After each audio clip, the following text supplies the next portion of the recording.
روشنی لائی ہے منزل سے بہت دور ہمیں۔ آج بہت سے لوگ یہ سوال کر رہے ہیں کہ چاند الٹا نظر آ رہا ہے۔ اب تو قیامت بہت جلد آنے والی ہے، تو میں بتا دوں کہ قرآن و حدیث کے مطالعے سے کہیں یہ بات ثابت نہیں ہوتی ہے کہ چاند کا الٹا ہونا قیامت کی نشانی ہے۔ ہاں، یہ ضرور ہے کہ ان اللہ علی کل شیء قدیر، اللہ ہر چیز پر قادر ہے۔ دوسری بات، جب میں نے خود سے چاند کو دیکھا تو مجھے تو ٹھیک لگا۔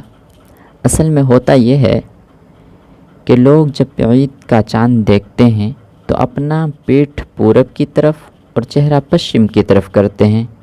تو بتا دیں کہ آج عربی مہینے کی 3 تاریخ ہے اور سبھی عیدین کے چاند کی طرح چہرہ پشچم کی طرف کر کے دیکھ رہے ہیں، جس سے ان کو چاند الٹا نظر آ رہا ہے۔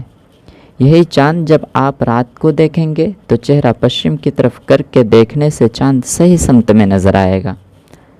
تو لوگوں کو چاہیے کہ چاند دیکھنے کا صحیح طریقہ معلوم کرے، نہ کہ غلط باتوں کو پھیلائے۔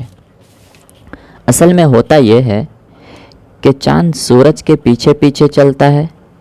یہی وجہ ہے کہ ابتدائی 10 دنوں میں چاند سورج کے بالکل قریب قریب رہتا ہے، اور جو دن گزرتے جاتے ہیں چاند کا فاصلہ بھی بڑھتا جاتا ہے، یہاں تک کہ یہ دونوں بالکل اپوزٹ سمت میں دکھنے لگتا ہے۔ لہٰذا جب فاصلہ کم ہوگا تو چاند مشرق میں ہوگا اور الٹا نظر آئے گا۔ یہ کوئی بڑی بات نہیں ہے۔ سوچنے کی بات یہ ہے کہ جو نسا آسمان میں کچھ انہونی ہونے سے قبل ہمیں باخبر کرتا ہے تو اس میں کیوں نہیں کیا؟ تو سوچئے۔ انہی سوالوں کے ساتھ میں آپ سے رخصت ہوتا ہوں۔ فقط والسلام۔